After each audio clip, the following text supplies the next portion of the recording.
Most of இந்த reading பார்க்குறவங்க முருகர் பக்தராக தான் இருக்கீங்க. மைக்கேல் ஏஞ்சல் அதிகமாக ப்ரே பண்ணுவீங்க, முருகரை ப்ரே பண்ணுவீங்க. அந்த மாதிரி ஒரு ஒரு பவர்ஃபுல்லான காட் ப்ரே பண்ணுவீங்க, கருப்பசாமி அந்த மாதிரி. ஓகேவா? மகாகாளி வழிபாடு பண்ணுறது அந்த இதெல்லாம் வந்து அதிகமாக செய்வீங்க. இப்போ வந்து நீங்கள் கொஞ்ச நாளாகவே உங்களோட அந்த உங்களோட பிரச்சனைகளுக்கெல்லாம் ஒரு முடிவு வேணும் அப்படின்னு சொல்லிட்டு சில விஷயங்கள்லாம் உங்களுக்காக நீங்கள் வந்து செல்ஃபாக வந்து யோசிக்கிறீங்க. அது வந்து ஃபைனான்ஸ்க்காகவும் இருக்கலாம், ரிலேஷன்ஷிப்காகவும் இருக்குது. சில பேர் உங்களோட ஜாப் கேரியர், லேர்னிங் பர்பஸ்க்காக கூட சில பேர். ஓகேவா? ஆனால் அது வந்து ஒரு ஜாபுக்காக தான். அந்த மாதிரி படிப்பு சம்மந்தமான விஷயத்துக்கும் ஒரு சிலர் வந்து முயற்சி பண்ணுறீங்க. அந்த விஷயங்கள்லாம் எப்போ நடக்கும், எப்போ வந்து இதெல்லாம் கிடைக்கும் அப்படிங்கிற மாதிரி ஒரு சிலருக்கு கேள்விகள் இருக்குது.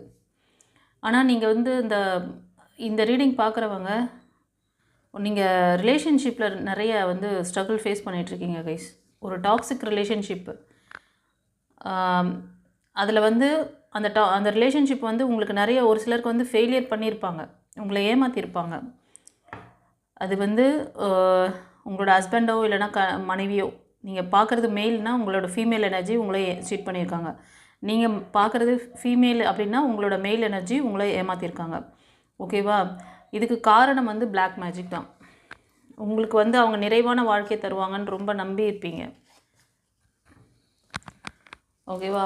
ஏன்னா இந்த பாஸ்டில் இப்போ நடந்த விஷயம், கரண்டில் இருக்கிற விஷயத்த இந்த சிச்சுவேஷனில் நீங்கள் மோஸ்ட் ஆஃப் பீப்புள்ஸ் நிறைய பேருக்கு தெரியுது எனக்கு.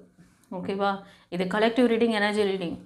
உங்களுக்கு வந்து நான் சொல்கிற லேகிங் உங்களுக்கு இருந்துச்சுன்னா கண்டிப்பாக அது உங்களுக்கானது. நீங்கள் அந்த லேக்கில் இல்லைன்னா அது உங்களுக்கு இல்லை, வேறு யாருக்கோ அது வந்து கைடன்ஸ் வருது. உங்களுக்கான மெசேஜ் அடுத்தடுத்து வரலாம், பாருங்கள். ஓகேவா? பொறுமையாக. ஸோ இந்த பிளாக்கேஜஸ் என்ன பண்ணுது அப்படின்னா, உங்களோட அந்த